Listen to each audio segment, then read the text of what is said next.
나는 선한 목자라. 선한 목자는 양들을 위하여 목숨을 버리거니와 삭구는 목자가 아니요 양도 제 양이 아니라 이리가 오는 것을 보면 양을 버리고 달아나니 이리가 양을 물어가고 또 해치느니라. 달아나는 것은 그가 삭군인 까닭에 양을 돌보지 아니함이나 나는 선한 목자라. 나는 내 양을 알고 양도 나를 아는 것이 아버지께서 나를 아시고 내가 아버지를 아는 것 같으니 나는 양을 위하여 목숨을 버리노라. 아멘. 오늘 말씀의 제목은 목자의 음성이 들리십니까? 이런 제목으로 함께 은혜를 나누겠습니다. 몇 년 전에 나왔던 통신 광고입니다. 통신회사 광고인데요. 나는 시각장애인 스키 선수다. 그녀는 나의 가이드 러너다. 그녀의 목소리만을 믿고 나는 달린다. 이런 광고 여러분 아마 기억하실지도 모르겠습니다. 이 광고에 나오는 여자 스키 선수가 그 당시 우리나라 시각장애인 국가대표 선수였습니다. 앞을 보지 못하는데 스키를 타는 거예요. 어떻게? 여러분 보시는 것처럼 앞에서 말을 해주고 인도해주는 사람, 가이드 러너라고 하는데 그 사람의 목소리를 듣고 따라가는 것입니다. 그래서 이 경기는 자기 자신이 아니라 앞에서 자신을 인도하는 사람을 믿을 때에 좋은 성적을 낼 수 있는 그러한 경기입니다. 이 시각장애인들이 마라톤을 할 때 이제 옆에서 함께 뛰는 그 가이드 러너가 있다는 얘기는 들었는데 이 스키도 이렇게 하는 것은 제가 그때 처음 알았습니다. 여러분 우리에게도 이와 같은 가이드 러너가 필요합니다. 우리가 눈으로 세상을 보면서 살고 있지만 보지 못하는 게 얼마나 많습니까? 우리의 앞날이 잘 보이지 않을 때가 있어요. 내가 많은 것을 안다라고 생각하는데 모르는 게 많습니다. 내가 많은 것을 할 수 있다라고 생각을 하는데 할 수 없는 일이 많지 않습니까? 인생을 살면 살수록 우리가 느끼는 거 아니겠어요? 인생이 만만치 않다는 것입니다. 내 뜻대로 되지 않죠. 내가 생각하는 대로, 내가 계획하는 대로 일이 되지 않을 때가 많습니다. 이리로 가야 되나 저리로 가야 되나 하다가 이리로 가는 게 맞는 것이라고 생각하고 이 길을 가는데 가다 보면 아닐 때가 있어요. 우리가 부르는 찬양의 가사처럼 날마다 순간마다 우리 눈앞에 어려운 일을 보게 되는 것이죠. 근데 여러분 정말 감사한 것은 그 다음 가사 아니겠어요? 주님 앞에 이 몸을 맡길 때 슬픔 없네, 두려움 없네. 힘 주시네, 위로함 주네. 이것이 믿음의 사람이 경험할 수 있는 귀한 은혜인 것이죠. 자, 주님 앞에 이 몸을 맡긴다는 게 어떤 의미입니까? 주님의 인도하심을 믿고 따라가는 것이죠. 주님을 우리의 가이드 러너로 삼고 따라가는 것입니다. 우리가 그렇게 할 수 있는 것, 주님을 우리 인생의 가이드 러너로 삼을 수 있는 것은 주님께서 선한 목자이기 때문입니다. 요한복음 10장 11절입니다. 나는 선한 목자라. 선한 목자는 양들을 위하여 목숨을 버리거니와. 제가 터키에 있을 때 양들을 자주 봤어요. 터키 사람들은 대부분이 이 무슬림이기 때문에 돼지고기를 먹지 않아요. 근데 양고기는 많이 먹더라고요. 그 양들을 볼 때가 종종 있었는데 이 양들의 몇 가지 특징이 있습니다. 첫째는 눈이 어두워요. 조금만 떨어져 있으면 잘 보지를 못할 때가 많습니다. 그리고 눈앞에서 뭔가가 움직이면 따라가는 거예요. 그 양치기 개가 앞에서 가면 그 양치기 개를 따라가는 것입니다. 그리고 양들은 잘 넘어져요. 다리가 약한지 잘 넘어지고 또 쉽게 일어나지를 못합니다. 그리고 느립니다. 그러다 보니까 맹수에게 잡아먹히기가 쉬운 거예요. 그래서 목자가 절대적으로 필요한 동물이 바로 양인 것입니다. 그런데 성경은 우리를 양 같은 존재라고 말씀하고 있습니다. 이사야 53장 6절입니다. 우리는 다 양 같아서 그릇 행하여 각기 제 길로 갔거늘 야훼께서는 우리 모두의 죄악을 그에게 담당시키셨도다. 우리는 다 양 같아서 그릇 행할 때가 많다는 거예요. 각기 제 길로 가는 거예요. 그러다 보니까 넘어지고 실수하고 하나님의 뜻대로 살지 못하고 어긋난 길로 갈 때가 있는 것입니다. 그래서 우리는 주님을 우리의 목자로 삼고 따라가야 되는 거예요. 그래야 올바로 행할 수가 있고 바른 길로 갈 수가 있는 것입니다. 사랑하는 여러분, 세상의 소리, 사람들의 소리, 원수 마귀의 소리를 듣고 따라가는 것이 아니라 우리의 선한 목자가 되시는 주님의 음성, 주님의 말씀을 듣고 따라가시기를 바랍니다. 그럴 때 우리가 바른 길로 갈 수가 있고 승리의 삶, 복된 삶을 살아갈 수가 있는 것입니다. 오늘 말씀을 보면 목자 되신 주님께서 우리에게 말씀하세요. 첫째로 내가 너를 안다라고 말씀하십니다. 사랑하는 아들아 딸아, 내가 너를 안다. 오늘 14절입니다. 나는 선한 목자라 나는 내 양을 알고. 여러분, 실제로 목자들은 양을 잘 알죠. 양의 특성과 습관, 양의 몸 상태를 아는 거예요. 어디로 가야지 양이 먹을 풀이 있고 어디로 가야 양이 마실 물이 있다는 것을 목자는 아는 것입니다. 목자 되신 주님께서 우리를 아신다라고 말씀하세요.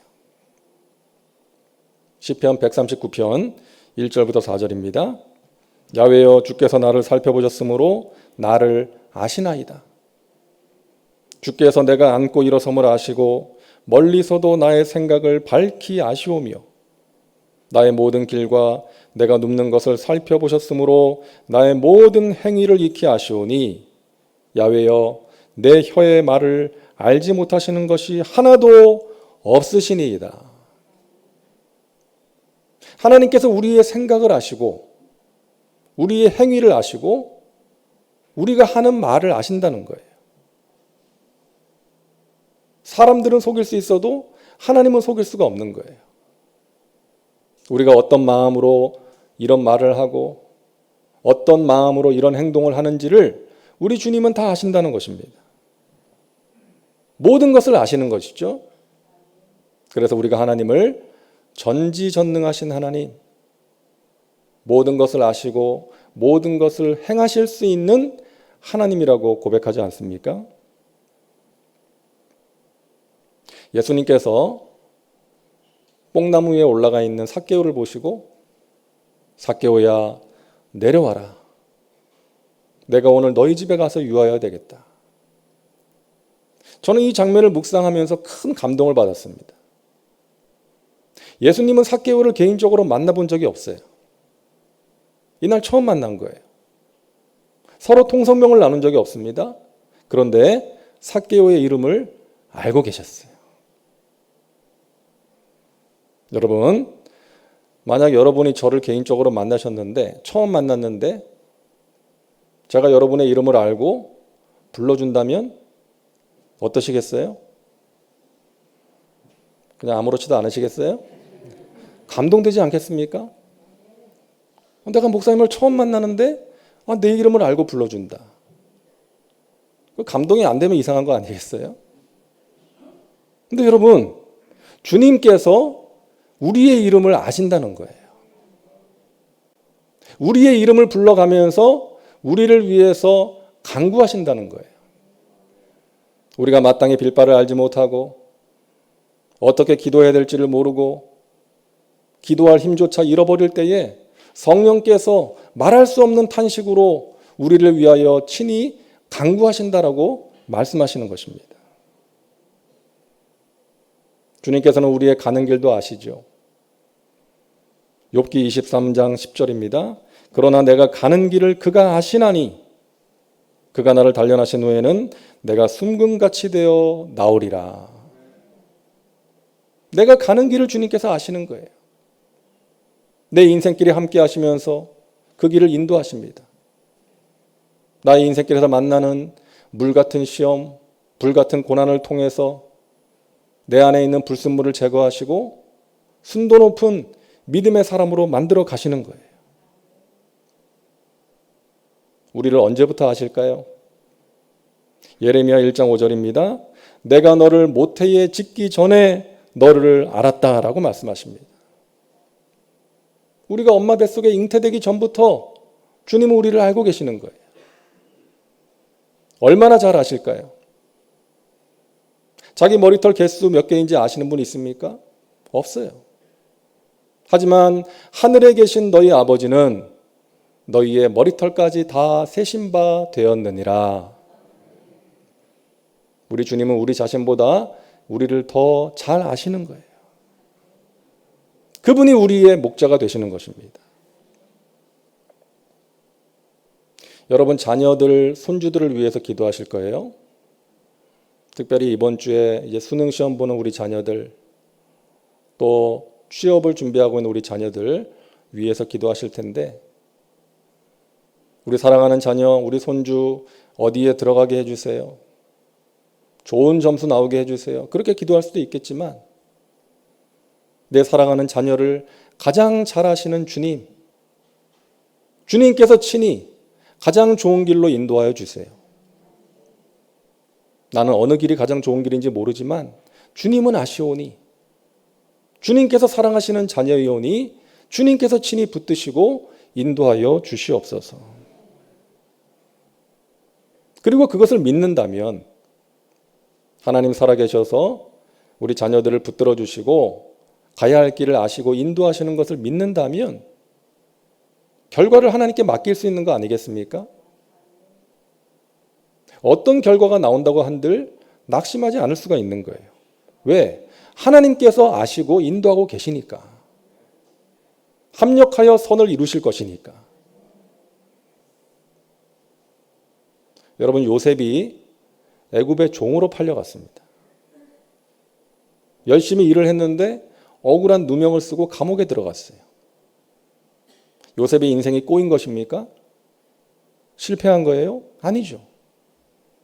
그를 향하신 하나님의 뜻과 계획이 이루어지는 과정이었던 것입니다. 우리 자녀들에게 가장 중요한 것은요, 하나님을 아는 거예요. 하나님을 체험함으로 아는 것입니다. 세상에 수많은 정보를 안다 할지라도, 수많은 지식을 습득했다 할지라도 하나님을 알지 못하면 가장 중요한 지식은 모르는 거 아니에요. 하나님을 알아야 돼요.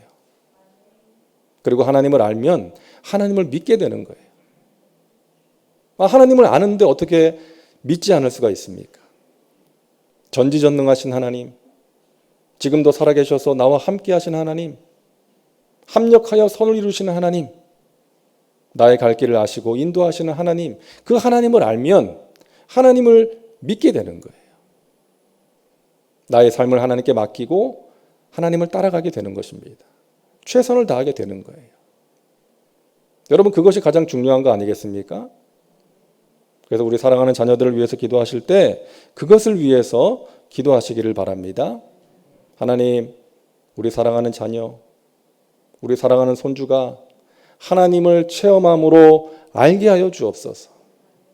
하나님을 믿음으로 자신의 삶을 하나님께 맡기게 하시고 하나님과 동행하는 그러한 믿음의 삶, 복된 삶을 살게 하여 주시옵소서. 목자 되신 주님께서 우리를 아십니다. 그 주님은 실수가 없으세요. 우리를 아시고 우리에게 필요한 것을 아시고 우리가 구하는 것을 아시는 주님께서 가장 좋은 때에 가장 좋은 주님의 방법으로 응답해 주심을 믿으시기를 바랍니다. 주님께서 우리를 아십니다. 둘째로 목자 되신 주님께서 우리에게 말씀하세요. 내가 너를 사랑한다. 사랑하는 아들아 딸아 내가 너를 사랑한다 라고 말씀하십니다. 요한복음 10장 11절입니다. 나는 선한 목자라 선한 목자는 양들을 위하여 목숨을 버리거니와. 15절 아버지께서 나를 아시고 내가 아버지를 아는 것 같으니 나는 양을 위하여 목숨을 버리노라. 진정한 목자, 선한 목자는 양들을 위해서, 양들을 지키기 위해서 목숨을 버리는 거예요. 왜? 양들을 사랑하기 때문입니다. 선한 목자 되신 우리 주님은 우리를 사랑하셔서 우리를 위해서 목숨을 버리셨습니다. 우리가 아직 죄인 되었을 때에 그리스도께서 우리를 위하여 죽으심으로 아버지 하나님께서 우리에게 대한 자기의 사랑을 확증해 주신 거예요. 여러분은 여러분 자신의 가치를 무엇으로 평가하세요? 어떤 기준으로 여러분 자신을 바라보십니까? 내가 보는 나가 있어요. 내가 나 자신을 볼 때 마음에 안 들 때가 있어요. 불만족스러워요. 그래서 좌절할 수 있어요. 남들이 보는 나가 있습니다. 다른 사람의 평가 때문에 주눅들고 마음 상하고 낙심할 때가 있어요. 하지만 여러분 기억하세요. 그런 것들은 진정한 우리의 가치 평가 기준이 될 수가 없다는 거예요. 중요한 것은 뭡니까? 하나님께서 나를 어떻게 보시는가? 하나님께서 나를 어떻게 생각하시는가? 이것입니다. 여러분 잘 아시는 지미 카터 전 미국 대통령, 미국 역사상 가장 인기 없는 대통령이었어요.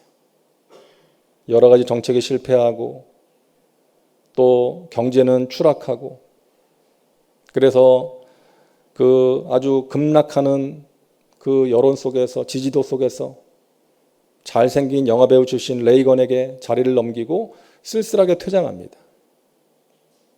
이분의 글을 보면 그 당시에 자기 인생에 가장 참담했던 시기였다. 마음이 너무나도 참담했다는 거예요. 그리고 외롭고 쓸쓸하게 시간을 보내고 있는데 어느 날 하나님을 만나게 돼요. 하나님의 음성을 듣게 됩니다. 사랑하는 아들아, 사람들이 다 너를 버려도 나는 너를 버리지 않는다. 너는 여전히 나에게 존귀한 아들이요 사랑하는 자다. 내가 너와 함께한다.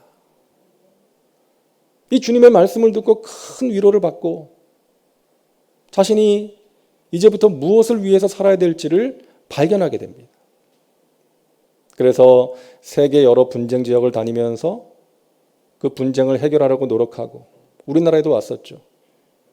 그리고 사랑의 집짓기 운동을 하고 또 여전히 주일학교 교사로 열심히 봉사를 하는 거예요. 그래서 2002년에 노벨 평화상을 받지 않았습니까? 대통령의 자리에 있을 때는 가장 인기 없는 사람이었지만 오히려 퇴임 후에 목자 되신 주님의 음성을 들음으로 하나님의 나라와 영광을 위해서 많은 사람을 위해서 귀하게 쓰임받는 그런 삶을 살게 되었던 것이죠. 사랑하는 여러분, 사람들은 우리를 버릴 수 있어요. 하지만 하나님은 절대로 버리지 않으신다는 것 기억하시기를 바랍니다. 사람들은 우리를 포기할 수 있지만 하나님은 우리를 포기하지 않으십니다. 사람들은 우리를 외면하고 고개를 돌릴 수 있지만 하나님은 여전히 사랑의 눈으로 우리를 보고 계신다는 것 믿으시기를 바랍니다. 내가 너를 사랑한다. 너는 존귀한 나의 아들이요 딸이다. 주님께서 말씀하세요. 우리가 살고 있는 현대 사회는 하이테크의 시대라고 합니다. 하이테크. 최첨단의 문명. 여러분 우리가 가지고 있는 휴대폰으로 얼마나 많은 일을 할 수 있어요? 음악도 듣고 영화도 보고 쇼핑도 하고 그죠? 은행 일도 보고요. 스마트 냉장고가 있더라고요. 이 냉장고가 그냥 음식을 시원하게 보관하고 이제 얼음만 얼리는 것이 아니라 일정 관리도 해주고요. 건강 체크도 해주는 그런 냉장고가 있더라고요. 스마트 하우스가 있습니다. 휴대폰하고 연동을 해서 집에 있는 가전제품을 작동을 시키잖아요. 아마 여러분 집에도 그런 거 있을 거예요. 그리고 집에 있는 컴퓨터 카메라와 연동을 해가지고 집에 있는 아이들이 어떻게 지내는지 밖에서 볼 수 있고요. 휴대폰으로. 또 집에 있는 애완동물이 지금 뭐하고 있나 그것도 휴대폰으로 볼 수 있는 거예요. 건물에 들어가면 곳곳에 설치된 카메라가 우리를 찍고 있습니다. 길을 갈 때도 찍고 있어요. 또 자동차 블랙박스에도 우리가 다 찍히고 있는 거예요. 정말 편리한 세상이지만 한편으로 보면 삭막한 세상이에요. 차가운 세상입니다. 따뜻함이 없어요. 그래서 미래학자인 존 나이스비트라는 사람이 하이테크 하이터치라는 책에서 이렇게 말합니다. 최첨단의 문명, 하이테크가 우리에게 편리함을 가져다 주었지만 그 하이테크는 비인격적이다. 그래서 우리에게 인격적인 하이터치가 필요하다라고 말하고 있습니다. 인간의 마음을 어루만지는 따뜻함, 차가운 메탈 속에서 따뜻한 멘탈을 경험할 수 있어야 한다라고 이야기하고 있어요. 제가 예전에 말씀드린 적이 있는 것 같은데 제가 2009년에 큰 수술을 받았거든요. 이 귀 안쪽 청신경에 종양이 있어서 이 머리 쪽을 열고 한 9시간 가까운 수술을 받았습니다. 큰 수술이었어요. 그리고 이제 중환자실에서 하루를 보냈는데 제 몸에 뭐 이런저런 장치가 연결이 되어 있고 삑삑 하는 그 소리가 들리고요. 다른 소리는 안 들려요. 기계음만 들리고 또 때가 되면 혈압도 체크하고 근데 사람이 와서 체크를 하는 게 아니라 그 자동으로 이게 징 하면서 조여가면서 혈압을 체크를 하더라고요. 간호사는 가끔 와가지고 아무 말 없이 주사만 놓고 가고 제가 그때 외딴 섬에 혼자 있는 것 같은 그런 느낌을 받았습니다. 몸은 아프고 마음도 아프고 힘들었어요. 근데 저를 수술한 의사 선생님이 오시더니 괜찮아요? 그러면서 제 손을 꼭 잡아주는데 와 얼마나 위로가 되는지 여러분 그것이 하이터치입니다. 우리에게 필요한 하이터치예요. 가장 좋은 하이터치, 가장 위대한 터치는 하나님의 터치입니다. 그 하나님의 터치를 경험할 수 있는 사람이 복된 인생이에요. 저와 여러분이 그런 사람인 줄로 믿습니다. 우리 예배가 그런 예배가 되기를 소망합니다. 한 주간 세상 속에서 힘들고 지친 몸과 마음을 가지고 와서 하나님을 예배할 때 예배 가운데 임재하시고 말씀과 기도와 찬양 가운데 함께 하시는 하나님의 그 사랑스러운 터치, 우리의 영혼과 육체를 새롭게 하는 하나님의 그 터치를 경험할 수 있는 우리의 예배가 될 수 있기를 간절히 바랍니다. 하나님께서 여러분을 사랑하시고요. 여러분과 함께 하십니다. 우리를 새롭게 하십니다. 우리 주님께서 말씀하십니다. 나를 따라오라고 말씀하십니다. 사랑하는 아들아 따라 나를 따라와야 된다. 요한복음 10장 27절입니다. 내 양은 내 음성을 들으며 나는 그들을 알며 그들은 나를 따르느니라. 양은 목자를 따라갑니다. 다른 사람이 그 목자의 목소리를 비슷하게 흉내를 내도요. 그 주인과 목자의 음성을 분별하고 따라간다는 거예요. 그러지 않으면 갈증과 굶주림으로 죽을 수 있고 맹수에게 잡아먹힐 수도 있는 거예요. 목자의 음성을 알고 목자의 음성을 따라갈 때에 푸른 초장, 쉴만한 물가로 갈 수가 있는 것이죠. 근데 우리 인간은 연약해서 각기 제 길로 가는 거예요. 하나님의 뜻대로 행하지를 못하는 거예요. 믿음의 조상이라고 부르는 아브라함이 그랬어요. 기근이 찾아오니까 애굽으로 내려갑니다. 그 하나님의 음성 듣고 움직인 게 아니었어요. 자기 생각대로 간 거죠.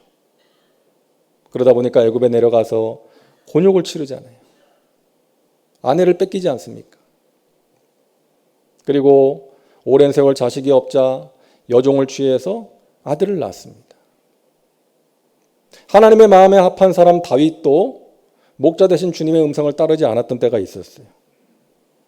도망자 생활 초기에 하나님께 묻지도 않고 자기 마음대로 하다가 여러 사람 죽게 만들고 또 위기를 만나기도 하지 않습니까? 밧세바를 취하는 죄도 지었고요.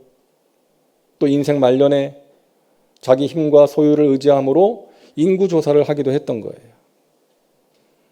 사랑하는 여러분, 아브라함이 그랬고 다윗이 그랬다면 우리도 그럴 수 있는 거 아니겠어요?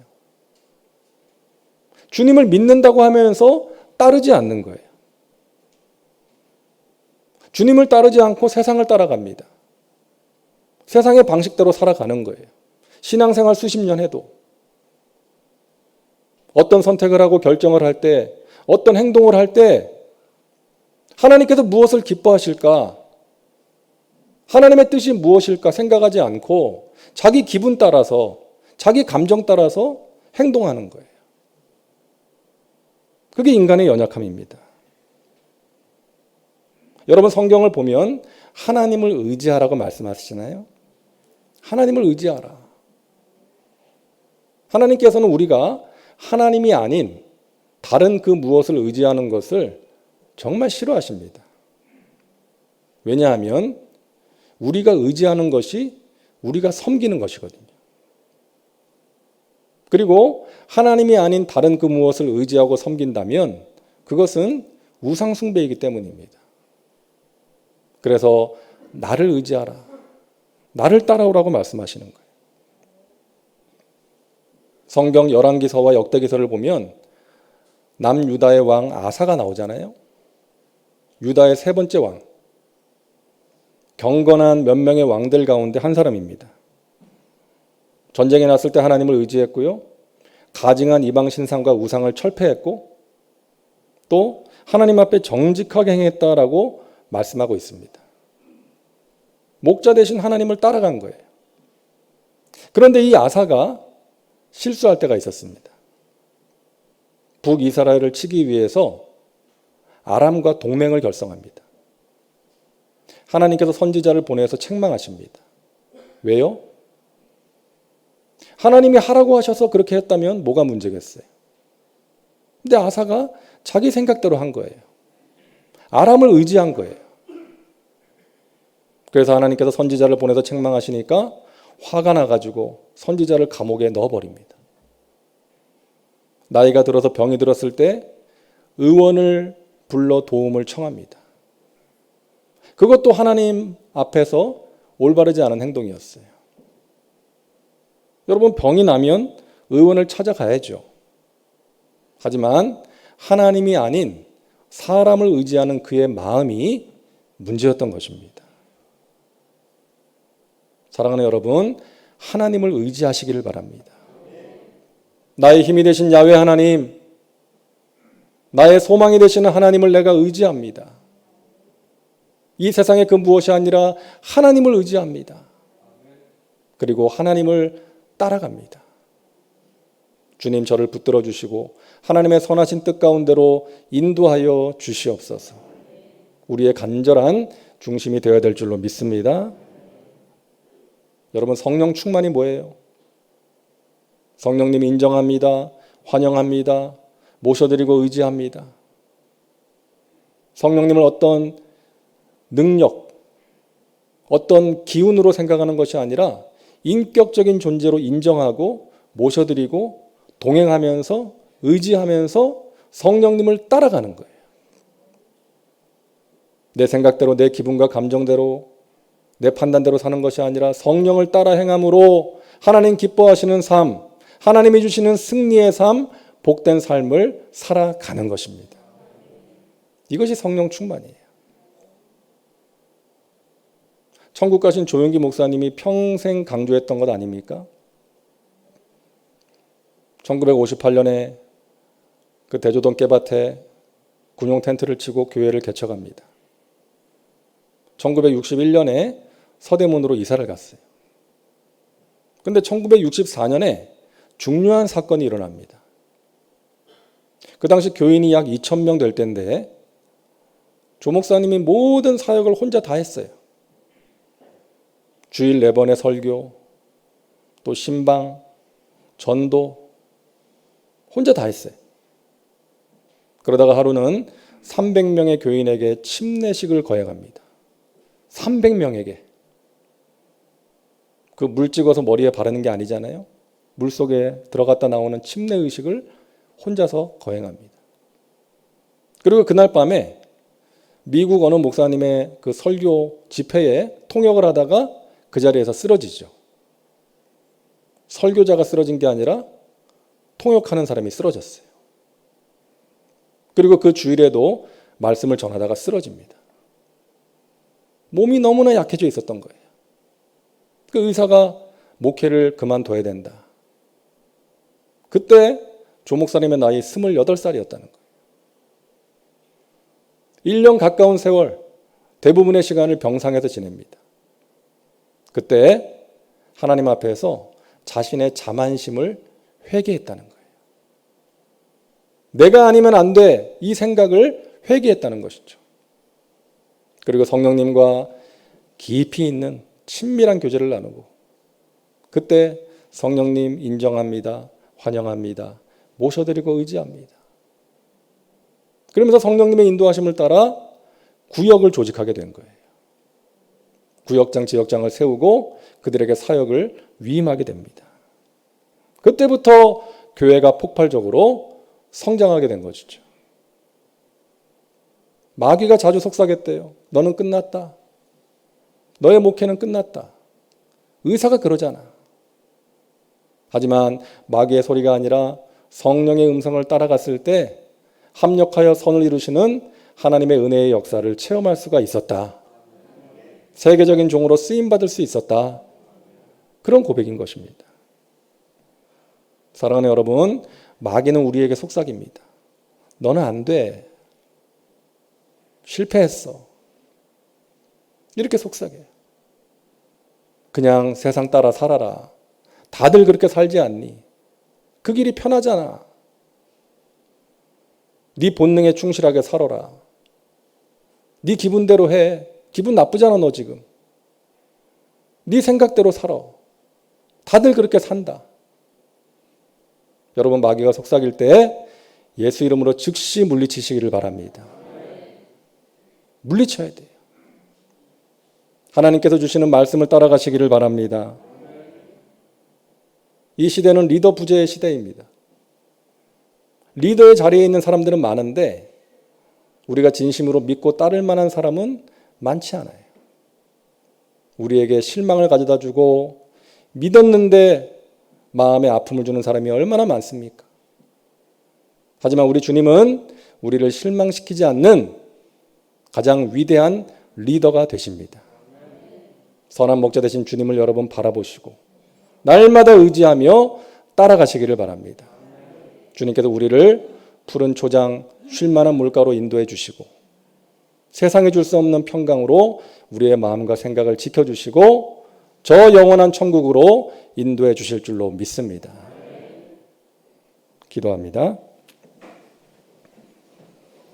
주님 감사합니다. 우리의 선한 목자가 되어주시니 감사합니다. 내가 너를 안다. 내가 너를 사랑한다. 나를 따라와라. 말씀하시는 주님의 음성을 듣고 주님의 말씀을 따라 살아가는 믿음의 백성들 되게 하여 주시옵소서. 그러함으로 하나님이 주시는 은혜로 만족하며 세상에 줄 수 없는 평강으로 마음과 생각을 지키며 하늘의 신령한 복과 이 땅에 기름진 것들을 풍성히 누리고 나누며 살아가는 저희들 모두가 되게 하여 주시옵소서. 감사드리며 예수님의 이름으로 기도하옵나이다. 아멘.